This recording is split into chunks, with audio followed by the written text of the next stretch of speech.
ating pH solution is what we call the high-range pH solution, which is more accurate than the ordinary low-range pH solution or blue motile solution.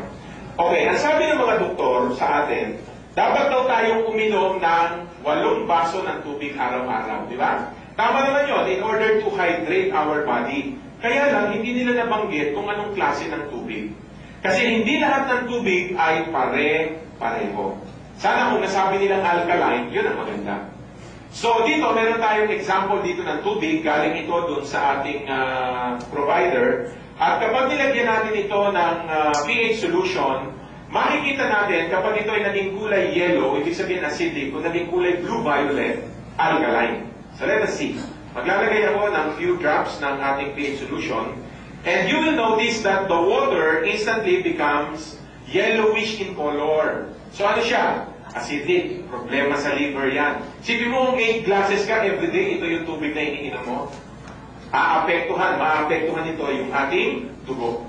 Now, how can we effectively and easily convert this acidic water to become alkaline? Lagyan lang po ninyo ng MAC+. All you need to do is to squeeze in 2 to 3 drops of MAC+ in a glass of water. 2 hanggang 3 patak. Now, since konti lang naman yung tubig dito, I'll just add 1 drop. And you will notice that the acidic water will instantly become blue-violet in color. Palagpakan naman po natin ang MAC+. So this is the easiest way to convert your acidic water in becoming alkaline.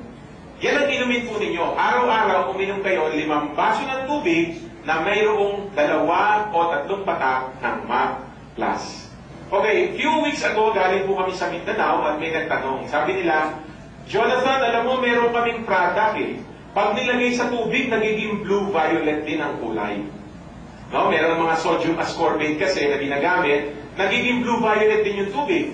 May mga ibang liquid mineral drops, pag nilagay sa tubig, nagiging blue-violet. Nakakita na kayo ng ganong presentation? Okay. Now, I would just like to remind you na sa industry po, mayroong 2 klase ng pH solution.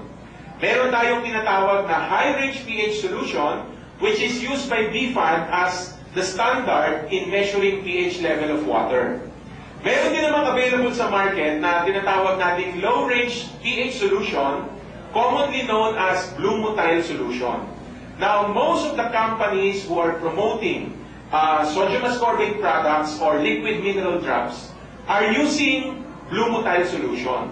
Ano ba ang problema sa blue motile solution? Inaccurate ang kanyang pH testing. Kaya hindi ito ginagamit ng GCOR. Tignan nyo po, ang blue motile solution is only very effective sa 2 klase ng tubig.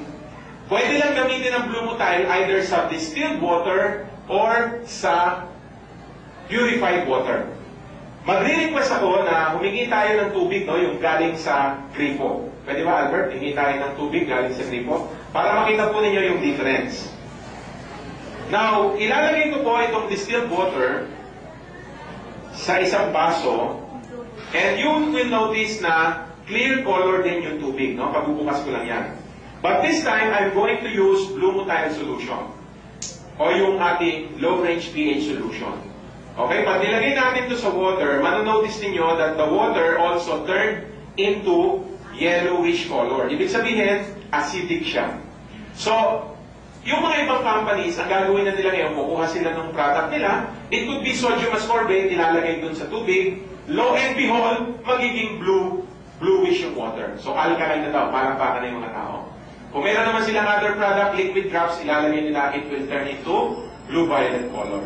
Now, tingnan po ninyo what will happen if I'm going to add not their product, but simple, ordinary faucet water. No? Ito yung tap water. Tingnan nyo mabuti ha. Pag inilagay ko ito dun sa blue motile solution, ano nangyari po? Naging blue-violet din siya. Now, what if lolokohin ko kayo? Pupunta ako sa bahay ninyo, dala-dala ko blue motile solution, may dala akong purified water or distilled, i-demo ko yung product ko at ibibenta ko sa inyo, sabihin ko, maganda itong alkaline. Pero, tubig gripo lang siya. Bibenta ko ng 500 pesos.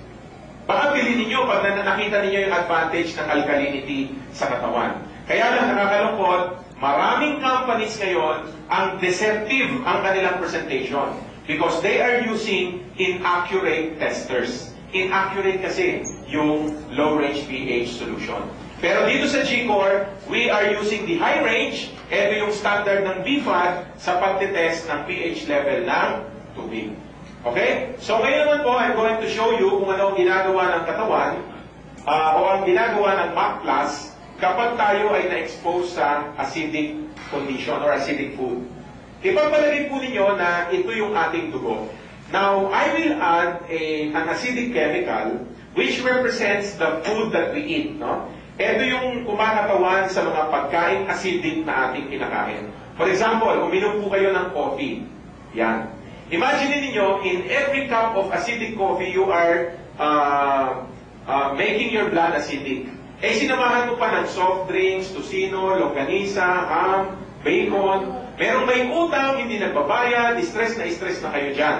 Nagagalit kayo lagi. It will increase your acidity.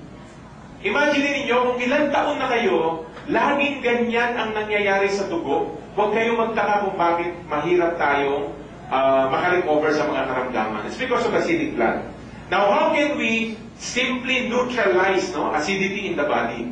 Uminom lang kayo lagi ng MAC Plus. Lalagyan ko ito 2 to 3 drops. And MAC Plus will neutralize. Tutunawin po ng MAC Plus yung acid sa ating katawan. Saan mapupunta yung acid? Lalabas yan sa urine, lalabas yan sa pawis, lalabas yan sa stool natin. Kung minsan may mga tao na tinitigyawa pag uminom ng MAC Plus, it's a detox reaction. Huwag kayong matakot kasi after a few days, mawawala din yon. Kasi kinakailangan na lumabas yung acidity sa ating katawan. Okay, now, lastly, ang gusto ko pong sabihin sa inyo, MAC Plus is a very concentrated solution. Now, since this is very concentrated, we are not recommending you to take this directly into your mouth or put it directly into your eyes. Ulitin ko, concentrated ito, bawal ipatak sa bibig, bawal ipatak sa mata. Kasi mahapdi. Kung gusto nyo gawin yan, i-dilute nyo sa water. Huwag nyo inumin ng pure.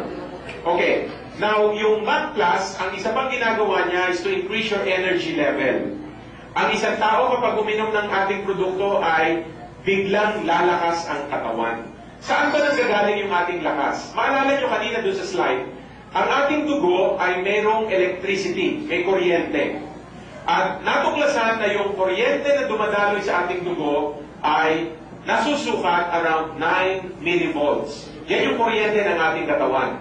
Kaya lang, kapag tayo ay napagod or napuyat, yung 9 millivolts minsan bumababa yan. Pag uminom kayo ng MAC Plus, itataas ng MAC Plus yung inyong bioelectricity. Ngayong gabi, mayroon kaming daladala na isang equipment na susukat sa amount of energy ng isang tao. Ito pong equipment na ito ay energy meter at kapag hinawakan ninyo siya, yung left and right probe nito, makikita ninyo kung ano ang inyong kuryente ngayon sa inyong katawan. Lahat kayo mamaya, you can test, pero since this is part of our demo, hihingi lang ako siguro 1 or 2 volunteers. So, sino po ang gusto mag-volunteer para masukat natin yung inyong energy level? O sige, unahin ko muna si Seth.